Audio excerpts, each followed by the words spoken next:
ജോയ്സ് മേർ മിനിസ്ട്രീസിന്റെ സുഹൃത്തുക്കളും പാർട്ട്നേഴ്സുമാണ് ഈ പ്രോഗ്രാമിന്റെ ചിലവുകൾ വഹിക്കുന്നത്.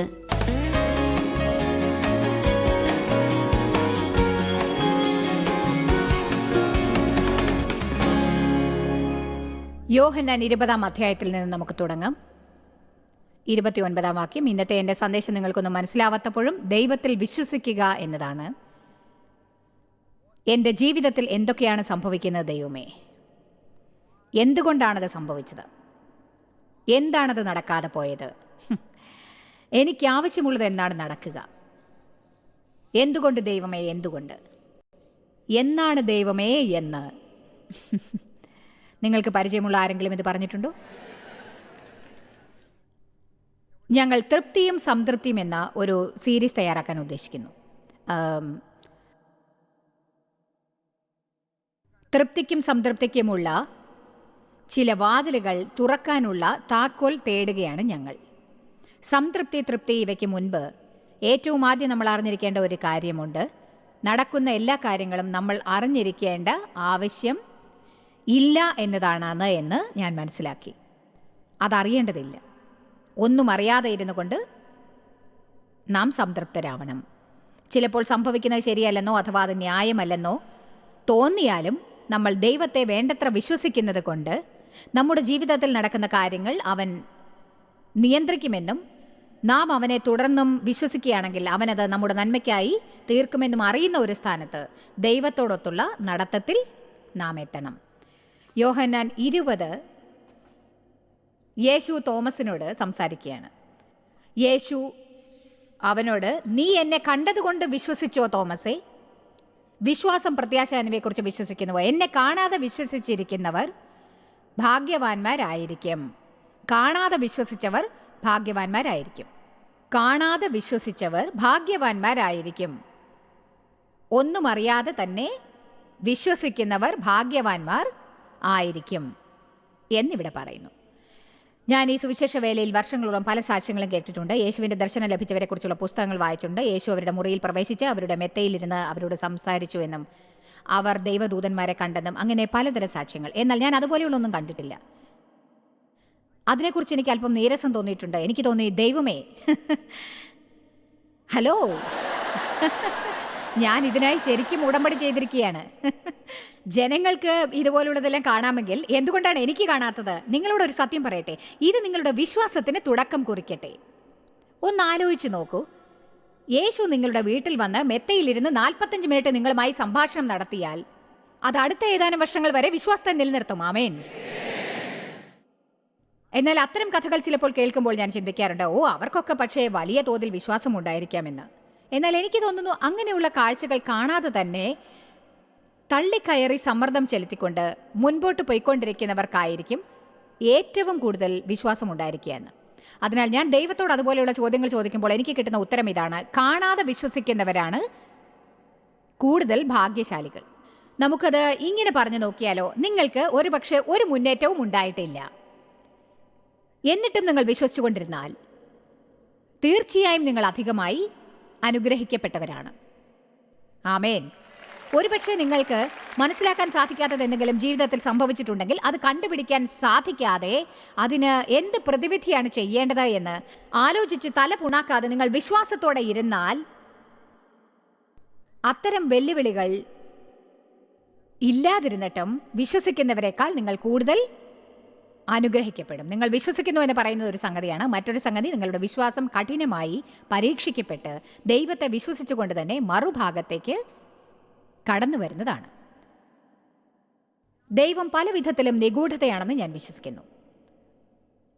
നമ്മൾ ദൈവത്തെ അറിയാൻ ആഗ്രഹിക്കുന്നു. എന്നാൽ ഇയ്യോബിൻ്റെ വാക്കുകൾ പ്രകാരം ദൈവത്തെക്കുറിച്ച് അറിയാൻ ഒരു വഴിയുമില്ല.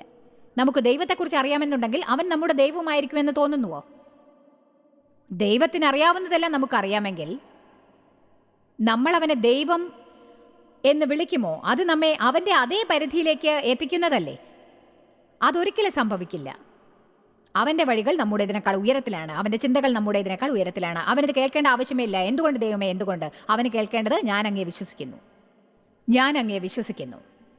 നാം ആരാധിക്കുന്ന ദൈവത്തിൻ്റെ മഹത്വവും മാഹാത്മ്യവും നമ്മിൽ ഒന്നുകൂടി പുതുക്കുന്ന വിധത്തിൽ ചില വചനങ്ങളാണ് നമ്മൾ ഇന്നിവിടെ കാണാൻ പോകുന്നതെന്ന് ഞാൻ വിശ്വസിക്കുന്നു. ഈ സന്ദേശത്തിന്റെ അവസാനത്തിൽ സ്വർഗം കാഴ്ചയ്ക്ക് എങ്ങനെ ഉണ്ടാവുമെന്ന് പറയുന്ന ചില വചനങ്ങൾ നോക്കുന്നതായിരിക്കും. ദൈവത്തിന്റെ മഹിമയിൽ നമ്മുടെ വിശ്വാസം കെട്ടിപ്പടുക്കുന്ന വിധത്തിലുള്ള വചനങ്ങൾ ചിലപ്പോൾ നാം നോക്കാറില്ല എന്ന് എനിക്ക് തോന്നുന്നു. അവൻ എങ്ങനെയുള്ള സുഹൃത്താണെന്നതിനെക്കുറിച്ച് സംസാരിക്കുന്നത് മനോഹരമാണ്. അവൻ നമ്മുടെ കൂട്ടുകാരനാണ്. നമ്മുടെ ദിവസേനയുള്ള ജീവിതത്തിൽ അവൻ കൂടെയുണ്ട്. നമുക്ക് അവനോട് എല്ലാറ്റിനെക്കുറിച്ചും സംസാരിക്കാം, അവനുമായി അടുത്ത ബന്ധം സ്ഥാപിക്കാം. എന്നാൽ അവനെ നമുക്ക് പരിചയമാണ് എന്ന ഒരു മനോഭാവം നമ്മിൽ ഉണ്ടാവാതെ ശ്രദ്ധിക്കണം.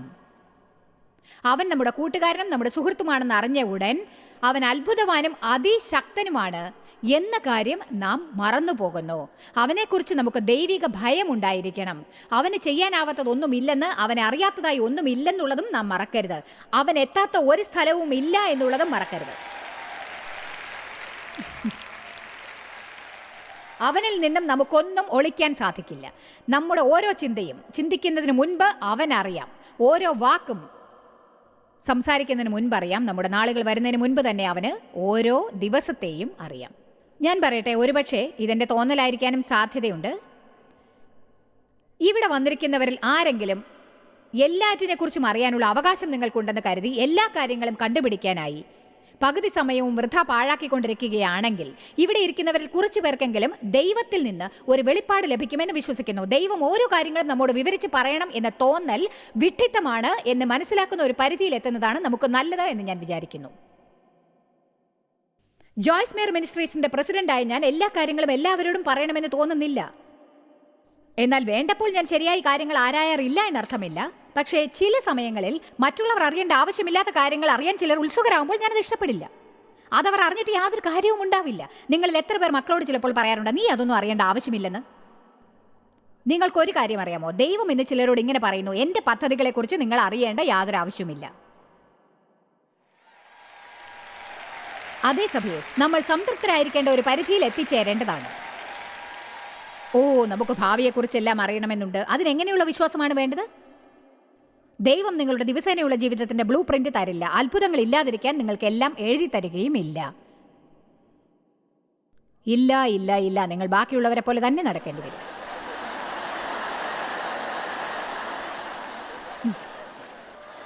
ദൈവത്തിൽ നിന്ന് കേട്ടെന്ന പ്രത്യാശയോടെ നിങ്ങൾ വിശ്വാസത്തോടെ കാലടി എടുത്ത് വെച്ചാൽ നിങ്ങളുടെ ജീവിതം ഏറ്റവും കുഴപ്പത്തിലായിരിക്കും അവസാനിക്കുക. അതിന് യാതൊരു സംശയവുമില്ല. ഇയ്യോബ് 9. ഇയ്യോബിനെ കുറിച്ച് പറയുമ്പോൾ എല്ലാവരും മുരളാറുണ്ട്. എന്നാലും നമ്മളത് നോക്കാൻ പോവുകയാണ്. സങ്കീർത്തനങ്ങൾക്ക് മുൻപാണത്. ഇയ്യോബിന് ശേഷം നമുക്ക് സങ്കീർത്തനങ്ങൾ നോക്കാം. ഇയ്യോബ് എന്നെ സംബന്ധിച്ചിടത്തോളം പരാതി പറയാൻ എല്ലാം കൊണ്ടും യോഗ്യനായ ഒരാളായിരുന്നു. ഇയ്യോബ് 9, 5 വാക്യം മുതൽ തുടങ്ങാം. അവൻ പർവ്വതങ്ങളെ അവയറിയാതെ നീക്കിക്കളയുന്നു, അതാരും അറിയുന്നതുമില്ല. തൻ്റെ കോപത്തിൽ അവയെ മരിച്ചു കളയുന്നു. അവൻ ഭൂമിയെ സ്വസ്ഥാനത്ത് നിന്ന് ഇളക്കുന്നു, അതിൻ്റെ തൂണുകൾ കുലുങ്ങിപ്പോകുന്നു. ഇനി ഇത് നന്നായി ശ്രദ്ധിച്ച് മനസ്സിലാക്കുവിൻ. ദൈവത്തിൻ്റെ മഹനീയതയെക്കുറിച്ച് അറിയുവിൻ. അവൻ സൂര്യനോട് കൽപ്പിക്കുന്നു, അത് ഉദിക്കാതിരിക്കുന്നു. അവൻ നക്ഷത്രങ്ങളെ പൊതിഞ്ഞ് മുക്കറയിടുന്നു. ഇതിനെക്കുറിച്ച് ആലോചിക്കോ. നക്ഷത്രങ്ങൾ അവിടെ തന്നെ ഉണ്ട്. അപ്പോഴതാ വെളിച്ചം വരുന്നു. അതിനുശേഷം നക്ഷത്രങ്ങളെ കാണുന്നില്ല. ദൈവം സൂര്യനോട് ഉദിക്കാൻ കൽപ്പിക്കുന്നു, അത് ഉദിക്കുന്നു. അവൻ അതിനോട് അസ്തമിക്കാൻ പറയുമ്പോൾ അത് അസ്തമിക്കുന്നു. അവൻ കാറ്റിനെ വിളിക്കുന്നു, അത് വരുന്നു. അതിനോട് അവൻ പോകാൻ പറയുമ്പോൾ പോകുന്നു. അവൻ മിന്നലിനെ വിളിക്കുമ്പോൾ വരുന്നു. നമ്മൾ ആരാധിക്കുന്ന ദൈവം എത്ര അത്ഭുതവാനാണെന്ന സത്യത്തെ നാം മനസ്സിലാക്കണം. ആമേൻ. നാം ദൈവത്തെ കൂടുതൽ ചെറുതാക്കാതിരിക്കാൻ സൂക്ഷിക്കണം. 8 വാക്യം. അവൻ തനിച്ച് ആകാശത്തെ വിരിയിക്കുന്നു, സമുദ്രത്തിലെ തിരമാലകളിന്മേൽ അവൻ നടക്കുന്നു. അവൻ സപ്താർഷി, മകയിരം, കാർത്തിക ഇവയെയും തെക്കേ നക്ഷത്രമണ്ഡലത്തെയും ഉണ്ടാക്കുന്നു. ഇനി നമുക്കടുത്തത് നോക്കാം. 10 വാക്യം. അവൻ ആരാഞ്ഞുകൂടാത്ത വൻ കാര്യങ്ങളെയും എണ്ണമില്ലാത്ത അത്ഭുതങ്ങളെയും ചെയ്യുന്നു. നമ്മുടെ ജീവിതത്തിൽ എപ്പോഴും ഉത്തരം കിട്ടാത്ത അനേകം കാര്യങ്ങൾ ഉണ്ടാവും. എൻ്റെ സ്വന്തം അനുഭവത്തിൽ നിന്ന്, അതുപോലെ ദൈവവചനത്തിൽ നിന്നും ഞാൻ പറയുകയാണ്. എല്ലാറ്റിൻ്റെയും പുറകിലുള്ള കാരണം അറിയണമെന്നുണ്ടെങ്കിൽ ജീവകാലം മുഴുവനും എല്ലാം കണ്ടുപിടിക്കാനായി നിങ്ങൾക്ക് സമയമുണ്ടാവൂ. നിങ്ങൾക്കൊരിക്കലും തൃപ്തിയോ സംതൃപ്തിയോ ഉണ്ടാവില്ല. ദൈവത്തിൻ്റെ വിശ്രമത്തിലേക്ക് ഒരിക്കലും പ്രവേശിക്കുകയുമില്ല. കാരണം വിശ്വാസത്തിന് എപ്പോഴും ഉത്തരമില്ലാത്ത ചോദ്യങ്ങൾ ജീവിതത്തിൽ ഉണ്ടായിരിക്കണം.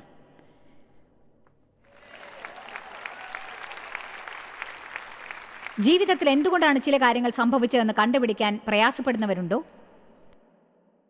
ഇത് ന്യായമല്ല എന്ന് തോന്നിപ്പിക്കുന്ന കാര്യങ്ങൾ സംഭവിച്ചിട്ടുള്ള ആരെങ്കിലും ഉണ്ടോ? അതായത് ഇപ്പോൾ നിങ്ങൾ അനുഭവിക്കുന്ന കാര്യങ്ങൾ അനുഭവിക്കേണ്ടവരാണെന്ന് കരുതുന്നില്ല. നിങ്ങൾ പറയും ഇതൊട്ടും ശരിയാണെന്ന് തോന്നുന്നില്ല. എന്തുകൊണ്ടാണ് ദുഷ്ടന്മാർ അനുഗ്രഹിക്കപ്പെടുന്നതെന്നും നീതിമാന്മാർ കഷ്ടപ്പെടുന്നതെന്നും നിങ്ങൾ അത്ഭുതപ്പെടാറുണ്ടോ? നിങ്ങൾ ദൈവത്തെ സേവിക്കാൻ കഴിയുന്നത്ര പരിശ്രമിക്കുമ്പോൾ നിങ്ങളോടൊത്തു പ്രവർത്തിക്കുന്ന ഒരു ദുഷ്ടന് നിങ്ങൾക്ക് കിട്ടണമെന്ന് പ്രാർത്ഥിച്ചുകൊണ്ടിരുന്ന പ്രൊമോഷൻ കിട്ടിയത് ചൊടിപ്പിച്ചിട്ടുണ്ടോ? നിങ്ങൾ പറയും ദൈവമേ എനിക്കിത് മനസ്സിലാവുന്നില്ല. നിങ്ങൾക്കറിയാമോ, നിങ്ങളത് അറിയേണ്ട ആവശ്യമില്ല. നിങ്ങൾ പറയേണ്ടത് ഇങ്ങനെയാണ്: നിനക്കൊന്നറിയാമോ, ഞാൻ സന്തോഷമായിരിക്കാൻ അത് ആവശ്യമില്ല. കാരണം നീയാണ് എൻ്റെ സന്തോഷം. എൻ്റെ ഒരു ദിവസം ഞാൻ അറിയേണ്ടതല്ലാത്ത ഒരു വിഷയത്തെക്കുറിച്ച് കണ്ടുപിടിക്കാൻ ശ്രമിച്ചുകൊണ്ട് സാത്താന് ഒരല്പം പോലും സന്തോഷിക്കാനുള്ള അവസരം ഉണ്ടാക്കി കൊടുക്കില്ല. ഞാൻ പറയുന്നത് കേട്ടോ. നിങ്ങൾ ഒരു ദിവസം പാഴാക്കുമ്പോൾ സന്തോഷിക്കുന്ന ഒരേ ഒരു വ്യക്തി സാത്താനായിരിക്കും. ദൈവം കേൾക്കാൻ ആഗ്രഹിക്കുന്നത് ഇതാണ്: അങ്ങ് എന്നെ സ്നേഹിക്കുന്നെന്നറിയാം, ഞാൻ അങ്ങയെ വിശ്വസിക്കുന്നു, എൻ്റെ സമയം അങ്ങയുടെ കൈകളിലാണ്. അങ്ങയെ സ്നേഹിച്ച് അങ്ങയുടെ ലക്ഷ്യത്തിനായി വിളിക്കപ്പെട്ടവർക്ക് എല്ലാം നന്മയ്ക്കായി പര്യവസാനിക്കുമെന്ന് എനിക്കറിയാം. ബൈബിളിൽ എല്ലായിടത്തും എന്തുകൊണ്ടെന്നറിയാൻ ജനങ്ങൾ ആഗ്രഹിക്കുന്നു. അതിലേറ്റവും മോശം ഇസ്രയേലിലായിരുന്നു. വേദപുസ്തകം പറയുന്നത് നിങ്ങൾക്ക് ഓർമ്മയുണ്ടാവുമെന്ന് കരുതുന്നു. 11 ദിവസത്തെ യാത്രയ്ക്ക് അവർ 40 വർഷം എടുത്തു എന്ന് പറയുന്നു. പലപ്പോഴും നാമും അതാണ് ചെയ്യുന്നതെന്ന് പറയുന്നതിൽ ഞാൻ ഖേദിക്കുന്നു. ദൈവത്തിൽ വളരാൻ ശ്രമിച്ചുകൊണ്ട് നാം വളരെ കാലം ചിലവാക്കുന്നു. അവരിൽ ചിലർക്കുണ്ടായ അതേ തരത്തിലുള്ള പ്രശ്നങ്ങൾ തന്നെയാണ് നമുക്കും ഉള്ളത് എന്നെനിക്ക് തോന്നുന്നു. നാം ദൈവത്തെ വിശ്വസിക്കാൻ പഠിക്കണം, അല്ലാതെ എല്ലാറ്റിനും ഉത്തരം കണ്ടുപിടിക്കാനുള്ള ആഗ്രഹമല്ല. അത് ദൈവവുമായുള്ള നമ്മുടെ നടത്തത്തെ വ്യതിചലിപ്പിക്കുന്നു. നമ്മൾ പലതും കണ്ടുപിടിക്കാൻ സമയം ചിലവാക്കുമ്പോൾ അത് നമ്മുടെ മുന്നേറ്റത്തെ തടയുന്നു, നമ്മുടെ നാളുകൾ കുഴപ്പത്തിൽ പാഴാക്കുന്നു. ഞാനിന്ന് ഇവിടെ വന്നിട്ട് നിങ്ങളിൽ എത്ര പേരാണ് ഈയിടെയായി നിങ്ങളുടെ ജീവിതത്തിൽ ധാരാളം ആശയക്കുഴപ്പങ്ങൾ അനുഭവിക്കുന്നത് എന്ന് ചോദിച്ചാൽ എത്ര പേർ കൈകൾ പൊക്കി കാണിക്കും? നോക്കട്ടെ. ഓക്കെ, നിങ്ങൾ മമ്മയെ നോക്കൂ. മമ്മ ജെ, ഓൾ റൈറ്റ്. അത് സമയം പാഴാക്കലാണ്. കാരണം നിങ്ങൾ ചില കാര്യങ്ങൾ കണ്ടുപിടിച്ചു എന്ന് കരുതുന്ന പകുതി സമയവും നിങ്ങൾ ഒന്നും കണ്ടുപിടിച്ചിട്ടില്ലെന്നാണ് അർത്ഥം. നിങ്ങളുടെ തലച്ചോറിൽ ശരിയെന്ന് തോന്നിയതാണ് നിങ്ങൾ കണ്ടുപിടിച്ചത്. നമുക്കാവശ്യം ഒരു കൂട്ടം മാനസിക മുറിവുകളല്ല, നമുക്കാവശ്യം വിവേചന ശക്തിയാണ്. 1-2 പ്രാവശ്യം ദൈവത്തോട് എന്തുകൊണ്ടാണ് എന്ന് ചോദിക്കുന്നതിൽ തെറ്റില്ല എന്നെനിക്ക് തോന്നുന്നില്ല. എന്നാൽ നിങ്ങൾക്ക് ആശയക്കുഴപ്പം ഉണ്ടാവുമ്പോഴാണ് നമ്മൾ അധിക ദൂരം ചിന്തിക്കുന്നത്. നമുക്ക് ആശയക്കുഴപ്പം ഉണ്ടായാലുടനെ നിങ്ങൾ അധിക ദൂരം ചിന്തിക്കുന്നു. അപ്പോഴാണ് നിങ്ങൾ തിരിച്ചു വരേണ്ടത്. കാരണം ദൈവം ആശയക്കുഴപ്പങ്ങളുടെ രചയിതാവ് അല്ല. ഇസ്രായേൽ ജനങ്ങൾ മരുഭൂമിയിൽ കൂടി 11 ദിവസത്തെ യാത്രയ്ക്ക് പകരം 40 വർഷം ഒരേ മലയ്ക്ക് ചുറ്റും സഞ്ചരിച്ചു. ബൈബിളിൽ ഇസ്രായേൽ മക്കളുടെ യാത്രയെക്കുറിച്ചുള്ള പുസ്തകങ്ങൾ വായിച്ചാൽ മനസ്സിലാവും അവരെന്തുമാത്രം മുറുമുറുത്തു, പരാതി പറഞ്ഞു, പിറുപിറുത്തു. എന്തുകൊണ്ട് എന്നറിയാൻ ആഗ്രഹിച്ചു എന്നത് അവിശ്വസനീയമാണ്. എന്തിനാണ് മിസ്രൈമിൽ നിന്ന് ഞങ്ങളെ ഇവിടേക്ക് കൊണ്ടുവന്നത്? ഇവിടെ വെച്ച് മരിക്കാനോ? എന്താണ് ഇവിടെ വെള്ളമില്ലാത്തത്? എന്തിനാണ് ഞങ്ങൾക്ക് വെറും മന്ന തരുന്നത്? എന്താണ് ഞങ്ങൾക്ക് ഇറച്ചി തരാത്തത്? മോശെ ഞങ്ങളെ വിട്ട് പോവാത്തത് എന്താണ്? അപ്പോൾ മോശ ദൈവത്തോട് ചോദിച്ചു, എന്തിനാണ് നീ എന്നെ തിരഞ്ഞെടുത്തത്?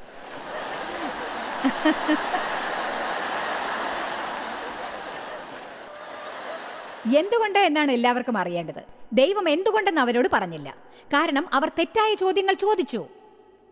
ദൈവം കേൾക്കാൻ ആഗ്രഹിച്ചത് ഇതാണ്: ദൈവമേ, ഈ യാത്രയ്ക്കായി എന്നെ ശക്തീകരിക്കണമേ. അങ്ങയുടെ ആഗ്രഹത്തിൽ നേരെ മുമ്പോട്ട് പോകാനും മുറുമുറുക്കാതെ, പരാതി പറയാതെ, സംശയിക്കാതെ, അങ്ങയുടെ തെറ്റ് കണ്ടുപിടിക്കാതെ, ഞാൻ അറിയേണ്ടതല്ലാത്ത ഉത്തരങ്ങൾ അന്വേഷിക്കാതിരിക്കാൻ സഹായിക്കണമേ.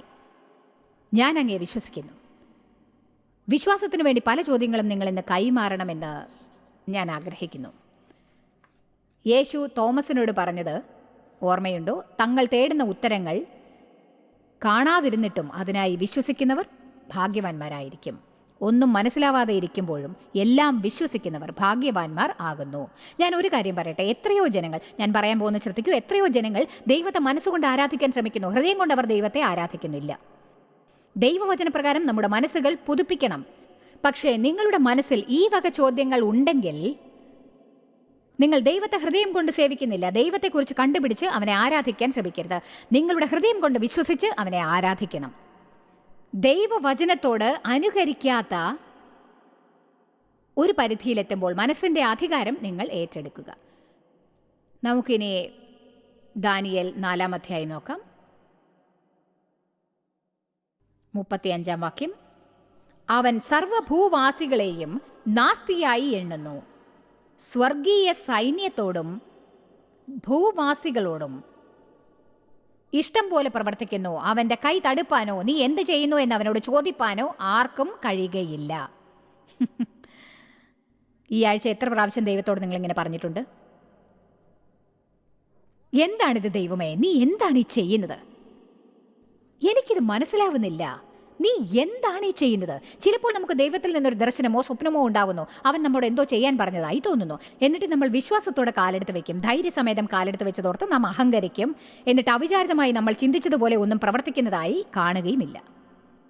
എന്തുകൊണ്ട് ദൈവമേ, എന്തുകൊണ്ട്? നീ എന്താണ് ചെയ്യുന്നത്? എനിക്ക് മനസ്സിലാവുന്നില്ല. ഞാൻ കരുതി. നിങ്ങൾക്കൊരു കാര്യം അറിയാമോ? കരുതുന്നത് അവസാനിപ്പിക്കൂ. നിങ്ങളുടെ മനസ്സിൽ എന്താണുള്ളതെന്ന് പരിശോധിക്കൂ. അതെ, ദൈവം അതെന്നോട് പറഞ്ഞതാണെന്ന് തോന്നി എങ്കിൽ അതെന്താണെന്ന് കണ്ടുപിടിക്കാൻ ശ്രമിക്കരുത്. അബ്രഹാമിനെ കുറിച്ച് ബൈബിൾ പറയുന്നത് എനിക്ക് ഇഷ്ടമാണ്. ദൈവം അവനോട് പറഞ്ഞു, നിന്റെ കുടുംബത്തെയും നിന്റെ ദേശത്തെയും ഉപേക്ഷിക്കുക, നിന്റെ ഭവനത്തെയും മറ്റ് സുഖസൗകര്യങ്ങളെയും വിട്ട് ഞാൻ നിനക്ക് കാണിക്കാൻ പോകുന്ന സ്ഥലത്തേക്ക് പുറപ്പെട്. ഞാൻ നിന്നെ ഒരു വലിയ രാഷ്ട്രമാക്കും, നിന്റെ നാമം ഞാൻ പ്രശസ്തമാക്കും, ഞാൻ നിന്നെ അനുഗ്രഹിച്ച് നിന്നെ ഒരു അനുഗ്രഹമാക്കി മാറ്റും. ബൈബിൾ പറയുന്നു, അവൻ പുറപ്പെട്ടു. എങ്ങോട്ടാണ് പോകുന്നത് എന്ന മനസ്സിൽ അവൻ ചിന്തിച്ച് വിഷമിച്ചില്ല. അവൻ ഉടനെ പുറപ്പെട്ടു. എന്നിട്ട് പറഞ്ഞു, ദൈവം എന്നെ നയിക്കും. നമ്മുടെ തലച്ചോറിൽ നമ്മൾ ഒരുപക്ഷെ ശരിയായിരിക്കാം എന്ന അളവിലധികം ചിന്തിച്ച് സമയം കളയാറില്ലേ? നമ്മുടെ തലച്ചോറിനെ അധികം പ്രവർത്തിപ്പിക്കാറില്ലേ? അറിയേണ്ടതല്ലാത്ത കാര്യങ്ങൾ കണ്ടുപിടിക്കാൻ ശ്രമിച്ചിട്ടില്ലേ? ദൈവമാണ് എല്ലാറ്റിനെയും നിയന്ത്രിക്കുന്നത് എന്ന് നാം വിശ്വസിക്കണം. അതാണ് ദൈവം ഗിദെയോനോട് പറഞ്ഞത്. ഓ ഗിദെയോനെ, ദൈവം നിന്നോടുകൂടെയുണ്ട്. അതാണ് ഗിദെയോൻ പറഞ്ഞത്. ദൈവം നമ്മോട് കൂടെ ഉണ്ടെങ്കിൽ എന്തുകൊണ്ടാണ് എനിക്കിത് സംഭവിക്കുന്നത്? ഒരുപക്ഷെ പരിതസ്ഥിതികൾ ദൈവം നിങ്ങളോടത്തുണ്ടെന്ന് തോന്നിക്കുന്ന വിധത്തിലായിരിക്കില്ല. പക്ഷെ ദൈവം നിങ്ങളോടത്തുണ്ട്. അവൻ പറഞ്ഞിട്ടുണ്ട്, ഞാൻ നിങ്ങളെ ഒരിക്കലും തള്ളിക്കളയില്ല, ഉപേക്ഷിക്കുകയുമില്ല എന്ന്. അവൻ എവിടെയുണ്ട്? ഈ സ്ഥലത്ത് നമ്മുടെ ഓരോരുത്തരുടെയും കൂടെ ഉണ്ട്. അവനാണ് നിങ്ങളെ ഇവിടെ കൊണ്ടുവന്നത്. നിങ്ങളുടെ വീടിനെ സംരക്ഷിച്ചുകൊള്ളും. നിങ്ങൾ ഇവിടെ വന്നപ്പോൾ നിങ്ങളുടെ കുടുംബത്തെ സംരക്ഷിച്ചുകൊള്ളും. ദൈവമാണ് നിയന്ത്രകൻ. എല്ലാറ്റിൻ്റെയും നിയന്ത്രണം ഏറ്റെടുക്കാൻ ആഗ്രഹിക്കുന്ന ആരും തന്നെ ഇന്നത്തെ എൻ്റെ സന്ദേശം ഇഷ്ടപ്പെടില്ല. അതുപോലെ ഭ്രാന്തന്മാരെ പോലെ എല്ലാം കണ്ടുപിടിക്കണമെന്ന് ആഗ്രഹിക്കുന്നവർക്കും ഇഷ്ടപ്പെടില്ല. ഭാവിയെക്കുറിച്ച് എഴുതി വെച്ച് പദ്ധതി ഒരുക്കിയിരിക്കുന്ന ആർക്കും ഈ സന്ദേശം ഇഷ്ടപ്പെടില്ലെന്നറിയാം. ഇന്നത്തെ സന്ദേശത്തെക്കുറിച്ച് ഞാൻ കാര്യമാക്കില്ല. പക്ഷെ ഞാൻ ഈ സന്ദേശം പ്രസംഗിക്കുക തന്നെ ചെയ്യും. കാരണം സംതൃപ്തരായിരിക്കാൻ നമുക്ക് ഒരേ ഒരു വഴി ദൈവത്തെ ദൈവമാകാൻ അനുവദിച്ചു കൊടുക്കുകയാണ്. അവൻ നമ്മോട് പറയേണ്ടതല്ലാത്ത കാര്യങ്ങൾ പറയാൻ അവനെ നിർബന്ധിക്കുന്നത് അവസാനിപ്പിക്കുക. കാരണം സത്യത്തിൽ അത് എൻ്റെ ജോലിയല്ല.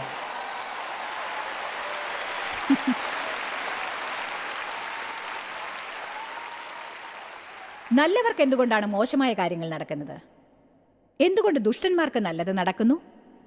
ഇതെന്നെ പലപ്പോഴും ശല്യപ്പെടുത്താറുണ്ട്. നിങ്ങളെ അത് കോപിപ്പിക്കാറില്ലേ? എന്തുകൊണ്ടാണ് കുട്ടികൾ കഷ്ടപ്പെടുന്നത്? ചെറുപ്പക്കാരിയായ 4 കുട്ടികളുടെ അമ്മയ്ക്ക് എന്തുകൊണ്ട് ക്യാൻസർ ബാധിച്ചു? എന്തുകൊണ്ട് കുട്ടികൾ ചീത്തയാക്കപ്പെടുന്നു? എന്തുകൊണ്ട് എൻ്റെ അച്ഛൻ 15 വർഷം എന്നെ ലൈംഗിക പീഡനം ചെയ്തു? 8 വർഷത്തോളം ഞാനത് സഹിച്ചു. എന്നെ അതിൽ നിന്ന് രക്ഷിക്കാൻ ഞാൻ ദൈവത്തോട് അപേക്ഷിച്ചു. കാരണം 9-ാം വയസ്സിൽ തന്നെ യേശുവിനെ ഞാൻ രക്ഷിതാവായി സ്വീകരിച്ചിരുന്നു. എന്തുകൊണ്ട് ദൈവം എൻ്റെ പ്രാർത്ഥന കേട്ടില്ല? ഒരുപക്ഷെ ദൈവം എൻ്റെ പ്രാർത്ഥന കേട്ടിരിക്കും. പക്ഷെ ഞാൻ എങ്ങനെയാണോ പ്രതീക്ഷിച്ചത് അതിൽ നിന്ന് വിഭിന്നമായി അവൻ എനിക്ക് ഉത്തരമരുളി. ഒടുവിൽ ഒരു കാര്യം എനിക്ക് മനസ്സിലായി. ദൈവം ആ പരിതസ്ഥിതിയിൽ നിന്ന് എന്നെ പുറത്ത് കൊണ്ടുവന്നില്ലെങ്കിലും അവൻ എനിക്ക് ശക്തി നൽകി. ഇന്ന് ലോകമെങ്ങുമുള്ള ജനങ്ങൾക്ക് സഹായം നൽകാനുള്ള കഴിവെന്നിൽ വളർത്തി.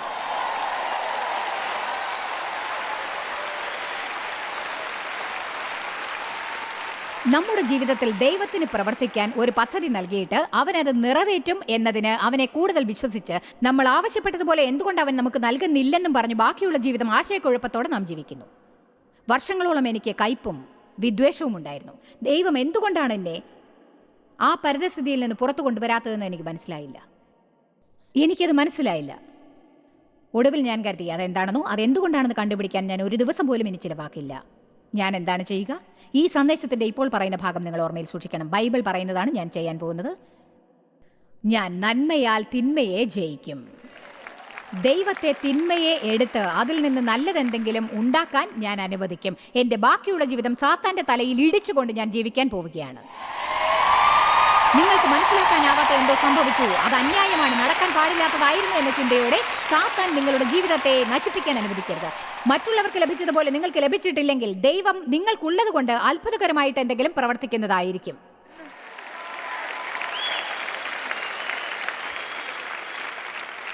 ഒരു ചെറുപ്പക്കാരൻ ആത്മഹത്യ ചെയ്യുമ്പോൾ എന്താണ് അവൻ്റെ പ്രശ്നമെന്ന് ആരും കണ്ടുപിടിക്കാത്തപ്പോൾ എന്തായിരിക്കും സംഭവിച്ചത്?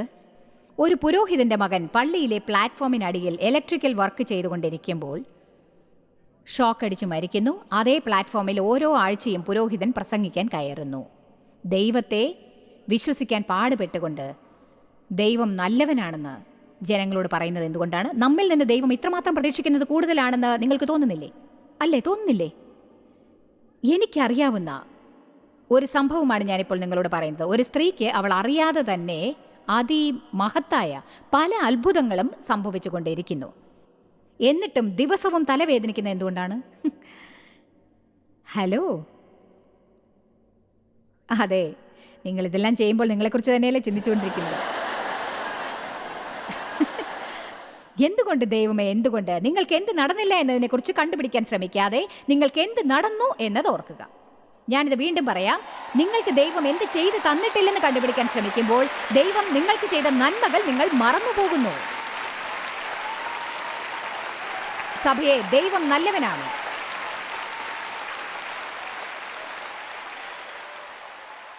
ഞാൻ ഇന്ന് നിങ്ങളോട് പറയുകയാണ്, ഒന്നുകിൽ നിങ്ങൾ ദൈവത്തെ വിശ്വസിക്കാൻ പഠിക്കണം, ഇല്ലെങ്കിൽ നിങ്ങൾ സ്വയം ഭ്രാന്തന്മാരെ പോലെ പെരുമാറും. ഇന്ന് നിങ്ങളൊരു തീരുമാനമെടുക്കണമെന്ന് ഞാൻ ആഗ്രഹിക്കുന്നു. അതായത് ചിലരെങ്കിലും നിങ്ങൾക്ക് മനസ്സിലാവാത്ത ചില കാര്യങ്ങളെ ഉപേക്ഷിക്കാനുള്ള സമയമായി എന്നതാണത്. നിങ്ങൾക്കും ദൈവത്തിനും തമ്മിലുള്ള വഴക്ക് അവസാനിപ്പിക്കുക. ഇത് നിങ്ങളുമായിട്ട് അവൻ ഉണ്ടാക്കാൻ ആഗ്രഹിക്കുന്ന ഏറ്റവും നല്ല ബന്ധത്തെ തടയുകയാണ്. നിങ്ങൾ ദൈവത്തെ മുഴുവനായി വിശ്വസിക്കണം. എന്നിട്ട് നിങ്ങൾക്ക് സംഭവിച്ച കാര്യങ്ങൾ എന്തുകൊണ്ടാണ് സംഭവിച്ചത് എന്ന് നിങ്ങൾക്ക് മനസ്സിലായില്ലെങ്കിലും അതൊരു വിധത്തിലും ദൈവത്തിൻ്റെ സ്വഭാവത്തെ മാറ്റില്ലെന്ന് വിശ്വസിക്കുക. ദൈവം നല്ലവനാണ്, അവൻ ന്യായത്തിൻ്റെ ദൈവമാണ്, അവൻ നീതിയുടെ ദൈവമാണ്, പരിശുദ്ധ ദൈവമാണ്.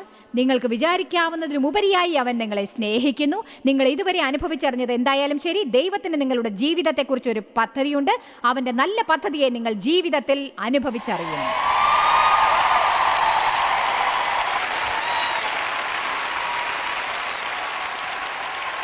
അതില്ലാതാവണമെന്ന് നിങ്ങൾ ആഗ്രഹിക്കുന്നുണ്ടോ?